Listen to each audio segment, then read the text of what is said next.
Membalas suami yang main gila. Bab 072. Siapa kamu? Kenapa saya perhatikan kamu terus mengawasi rumah itu? Tanya seorang bodyguard yang bertugas M3 jaga keamanan rumah Revano. Tidak. Saya sedang menunggu seseorang, kami janjian di sini tetapi sudah lama menunggu temanku tidak kunjung keluar. Jawab Faris beralasan. 11. Faris tahu betul, bahwa orang yang ada di hadapannya ini salah satu pengawal mertuanya. Kring, kring, kring. Terdengar suara ponsel berdering, Faris segera merogoh ponsel baru yang dibelikan Farah semalam, dan Faris segera mengangkatnya. Ya ada apa? Oh gitu ya. Oh ya udah, jadi gak jadi nih. Ya udah deh, aku pulang aja. Kamunya sibuk gitu. Ya, baik. Kata Faris lalu segera mematikan sambungan teleponnya. Temenku ternyata sedang ada tamu dadakan pak, jadi gak jadi mau pergi. Ya udah, saya permisi. Kata Faris dengan keringat yang mulai bermunculan di dahinya. Silahkan, kata bodyguard tersebut dengan wajah yang masih garang menatap Faris. Faris pun segera menyalakan mesin mobilnya dan akhirnya dia pergi dari komplek itu. Lah, ini orang kenapa? Orang nyuruh cepat pulang malah bicara ngelantur gitu, gumam Farah menggerutu. Farah lah yang menelpon, hendak menyuruh kakaknya cepat pulang karena Farah mau memakai mobilnya itu. Kamu di mana sayang? Kemana kamu bawa anakku? Susah sekali menemuimu. Gumam Faris di sepanjang perjalanan. 12. Nathan, Naila, kemarin nak. Seru Alia kepada dua anak kembarnya. 3 tahun yang lalu, Alia melahirkan sepasang anak kembar, lelaki dan perempuan. Bayi kembarnya itu diberi nama Muhammad Nathan Permana untuk yang lelaki. Sedangkan untuk bayi perempuan diberi nama Naila Seza Maulida. Sekarang anak kembar itu sudah berumur 3 tahun. Sudah pandai berceloteh dan sekarang ini sedang diajak main di sebuah taman oleh kedua orang tuanya. Walau kembar, tetapi paras dua bocah itu tidak mirip. Wajah Nathan lebih mirip ke ibunya, sedangkan si cantik Naila malah mirip sekali dengan wajah bapaknya. Rupanya wajah tampan elang menurun ke anak perempuannya. Dan anak perempuannya itu terlihat sangat cantik jelita, hanya beda versi saja. Naila seperti elang yang versi perempuan. Merasa dipanggil oleh bundanya, si kecil Nathan dan Naila pun segera berlari menuju di mana bunda dan ayahnya berada. Bunda manggil kami. Tanya si kecil Nathan yang sudah lancar dalam berbicara. Iya. Nda manggil Naya dan Abang Tan. Timpal Naila dengan suara kadelnya. Berbeda dengan Nathan, Naila masih cadel jika berbicara. Iya. Bunda manggil kalian. Udah mau sore. Udahan ya mainnya. Sekarang kita makan dulu setelah itu kita pulang. Ujar ayah dengan lemah lembut kepada dua anak kembarnya. Yah. Udahan Yanda mainnya. Ujar Naila sedikit manyun. Padahal baru cebentai mainnya. Lanjut Naila lagi yang rupanya mulai merajuk. Naila merasa belum puas bermain. Naila lihat. Tuh mataharinya udah mau tenggelam. Sebentar lagi maghrib nak, tahu kan apa artinya? Kata Alia seraya menunjuk arah matahari yang sudah mulai berwarna jingga. IT-nya setan mau pada keluar Yanda. Tanya Naila dengan wajahnya yang polos. Iya dek, kata bunda. Kalau maghrib setannya pada keluar. Adek Nai gak mau kan diganggu setan. Kalau gak mau kita makan seperti perintah bunda terus-terus kita pulang. Sambung Nathan yang ikut memberi pengertian. 13. Pada adik kembarnya. Akhirnya si kecil Naila pun mengangguk. Jangan sedih dong princesnya ayah. Nanti kita sambung main di rumah ya. Seru elang yang langsung merangkul sang putri lalu mendudukkannya di pangkuannya. Nanti kita main kuda-kudaan ya ayah. Seru Naila yang langsung berubah seketika.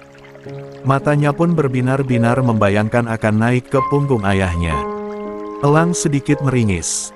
Oke deh, demi princess ayah. Ayah rela jadi kuda-kudaan. Lanjut Elang mengiyakan.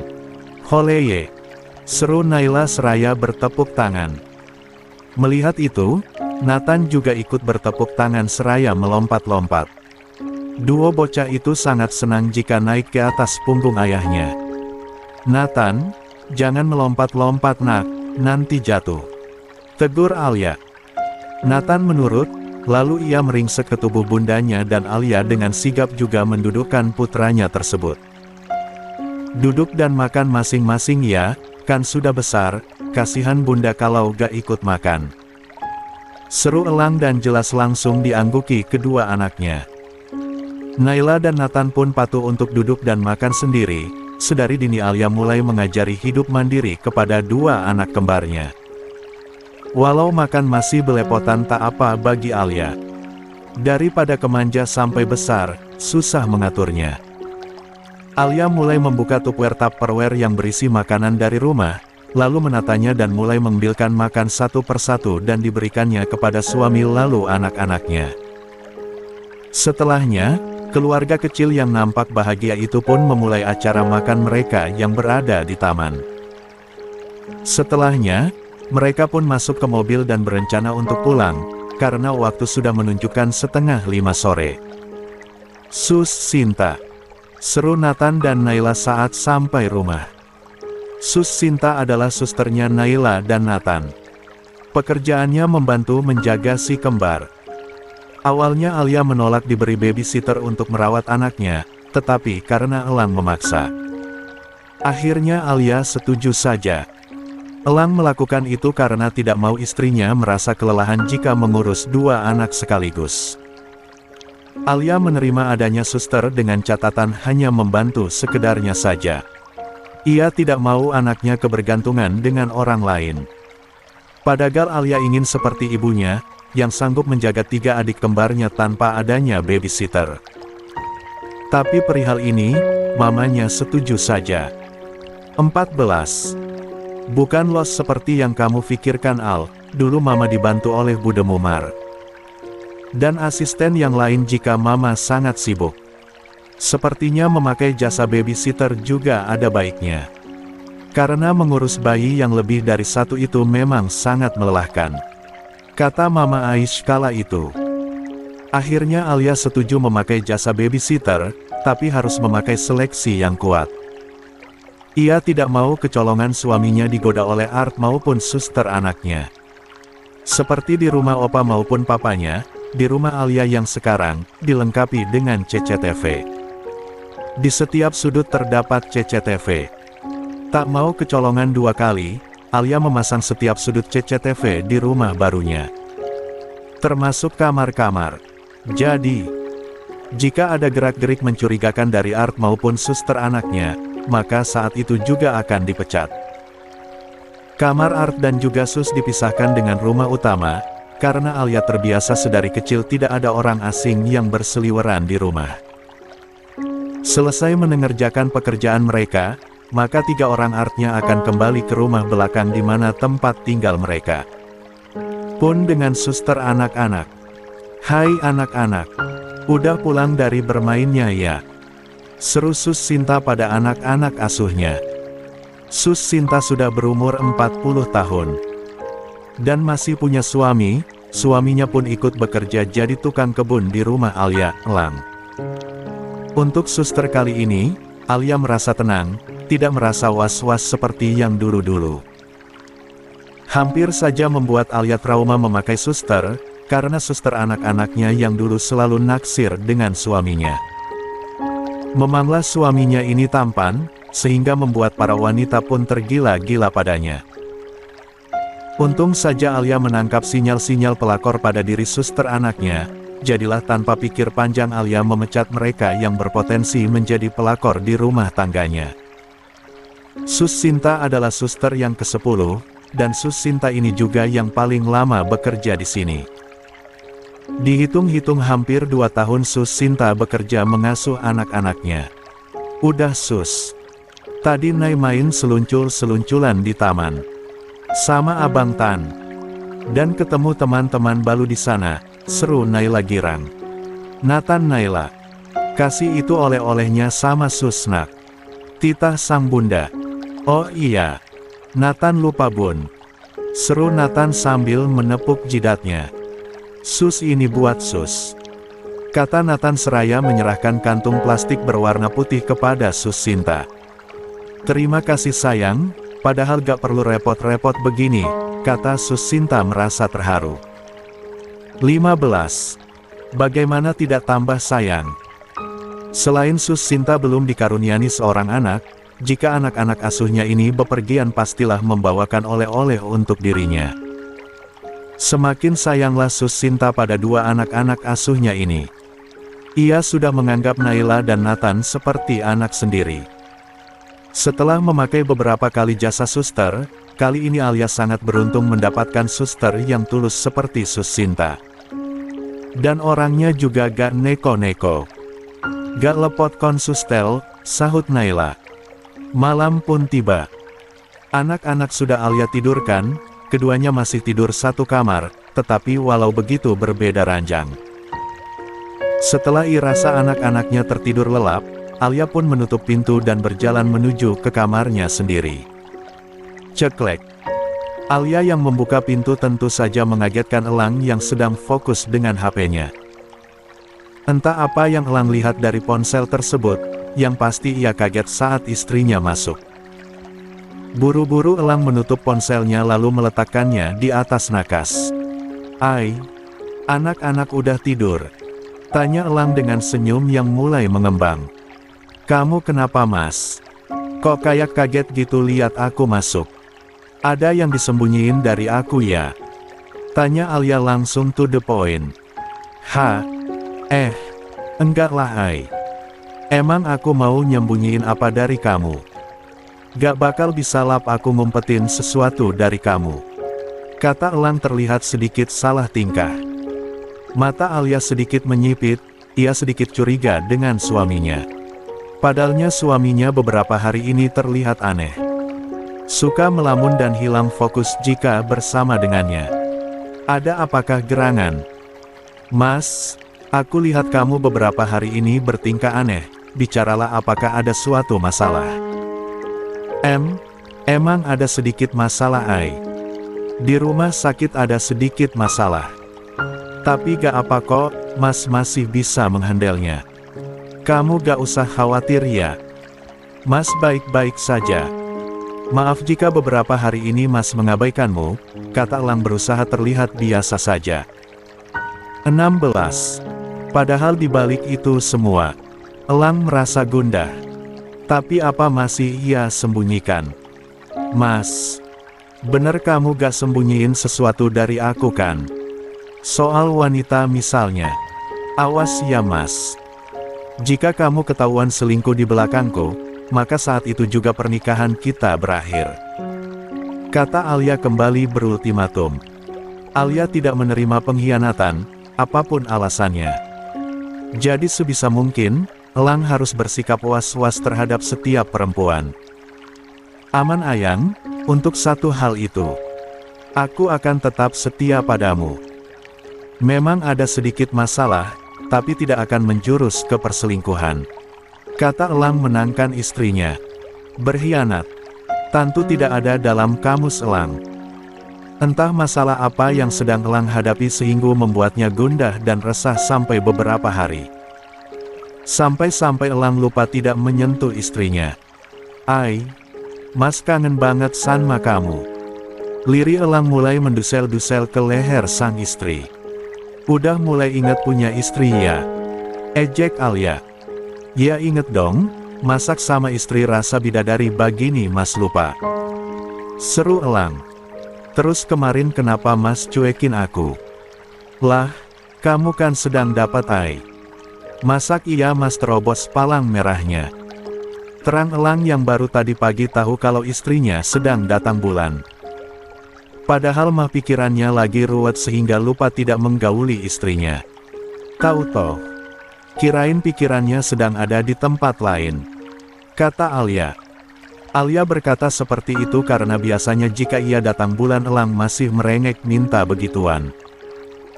Alhasil Alia kerap kali memberi servisan dengan cara yang lain, bukankah memuaskan suami tidak hanya berhubungan badan? Banyak cara untuk bisa memuaskan suaminya ini. Tahu dong, karena aku tidak mau kamu kelelahan jadilah aku menahan selama seminggu ini. Sekarang udah selesaikan? Tanya elang dengan menaik turunkan kedua alisnya. Alia sedikit menarik bibirnya seraya mengangguk kecil. Melihat itu, elang pun tak tahan. Lalu ia langsung mengungkung sang istri dan malam ini mereka kembali menyelami indahnya lautan cinta. Karena sudah seminggu tidak menyentuh istri cantiknya, kini elang seperti orang kesetanan. Sampai-sampai Alia kewalahan menyeimbangi tenaga suaminya yang bak kuda liar. "Mas, mau apa lagi?" tanya Alia yang matanya sudah hampir terpejam. 5 menit yang lalu, permainan mereka baru selesai. Dan kenapa suaminya ini merangkak naik kembali ke atasnya? 17. Mau lagi ay? Masih kurang, kata elang dengan wajah mesumnya. Is, selalu begitu. Gak ada puasnya. Aku lelah mas, rengek Alia. Kamu merem aja udah gak apa-apa. Biar mas yang bekerja, kata elang menghiraukan rengekan sang istri. Elang pun kembali mencumbu istri tercintanya. Kalau begini Alia mana bisa tidur? Yang ada Alia ikut berpetualang dengan suami buasnya. 18. Beberapa hari telah berlalu. Selama itu pula Faris mencoba mencari tahu keberadaan mantan istrinya. Dengan tujuan ingin bertemu dengan anak mereka. Sekaligus ingin meminta anak dan mantan istrinya kembali, dengan alasan anak. Mungkin suami baru Alia mau melepaskan anak dan mantan istrinya. Walau sangat tipis harapannya bukankah berusaha terlebih dahulu. Siapa tahu dewa keberuntungan sedang berpihak padanya. Faris ingat betul, bagaimana cintanya Alia kepada dirinya. Sampai-sampai mantan istrinya begitu nurut dengan semua ucapannya. Faris tidak tahu saja, Alia bersikap seperti itu lantaran ingin berbakti kepadanya, walau terkadang keinginan atau perintah Faris bertolak belakang dengan sudut pandang Alia. Sebagai istri yang baik, Alia berusaha sekeras mungkin untuk patuh dengan titah sang suami. Dengan catatan masih dalam tahap normal dalam agama. Faris menghela nafasnya lelah, kini ia sudah duduk di dalam mobil selama 3 jam di parkiran sebuah perkantoran. Kantor di mana ia pernah menjadi bos di dalamnya. Kantor tersebut adalah kantor milik sang mantan istri, dan sekarang ini Faris tengah menunggu kedatangan mantan istrinya itu. Faris berpikir, mantan istrinya itu mengelola sendiri kantor ini. Tapi setelah 3 jam menunggu, tidak ada tanda-tanda kedatangan Alia. Kamu di mana Al? Aku sudah mencarimu kemana-mana. Aku rindu. Rindu denganmu dan juga anak kita. Lirih Faris dengan pandangan mata yang terus tertuju ke arah pintu masuk lobi kantor. Dengan sabar, Faris tetap menunggu. Sampai akhirnya jam menunjukkan pukul 1 siang, tetap tidak ada tanda-tanda keberadaan sang mantan istri. Karena lelah menunggu, akhirnya Faris pun memutuskan untuk pulang saja. Pegal rasanya cuma duduk diam di dalam mobil. Apalagi cuacanya sedang panas. Bisa terpanggang Faris jika memaksa di dalam mobil terus. Ciit. Faris memarkirkan mobil Farah di basement. Setelahnya ia berjalan menuju lift yang akan membawanya ke lantai 25 di mana unit Farah berada. 19. Faris menekan kata sandi apartemen Farah. Setelah menutup pintu, Faris mengernyitkan alisnya. Ia heran karena melihat sebuah sepatu hitam mengkilap bertengger di samping rak sendal dan sepatu. Sepatu siapa? Apa Farah kedatangan tamu? Gumam Faris. Setelahnya, Faris berjalan masuk. Matanya berkeliling melihat setiap sudut apartemen.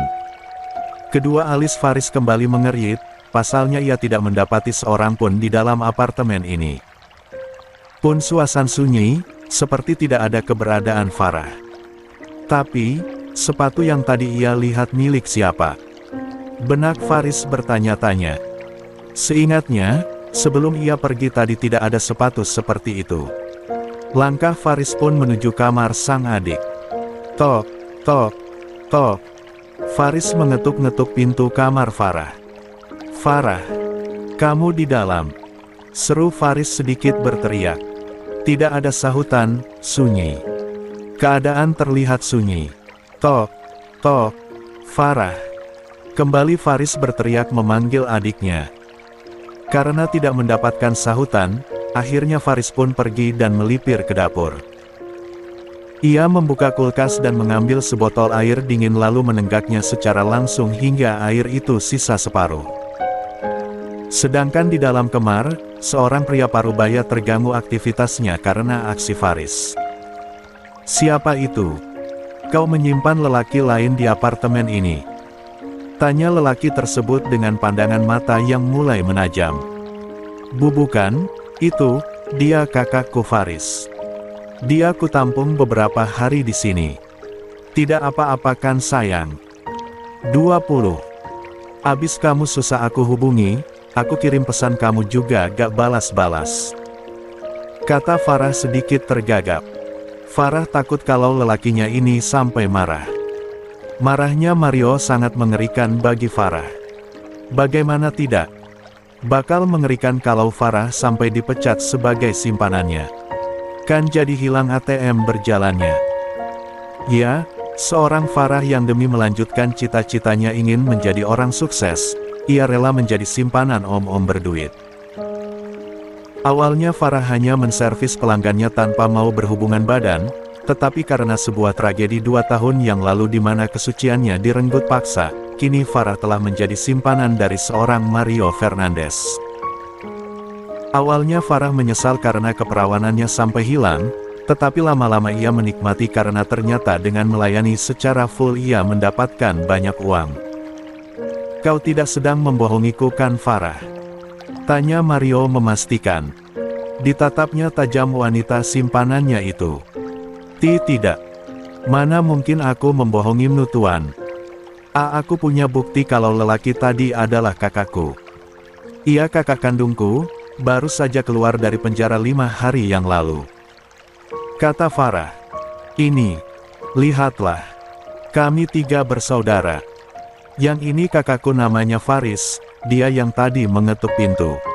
Lanjut Farah lagi. Tuan Mario memperhatikan dengan seksama. Baiklah. Akan aku cek lagi nanti. Sekarang, keluarkan goyangan mautmu, puaskan aku baby. Ucap Tuan Mario seraya memukul pelan pantat Farah. Farah pun lega, ia pun bangkit dan akan melakukan tugas yang telah dititahkan oleh Tuan Mario. Kamar Farah dilengkapi kedap suara, jadi erangan-erangan laknut itu tidak bakal didengar oleh Faris. Sedangkan, Faris ia berleha-leha di depan televisi, lah berpikir Farah adiknya tidak ada di rumah.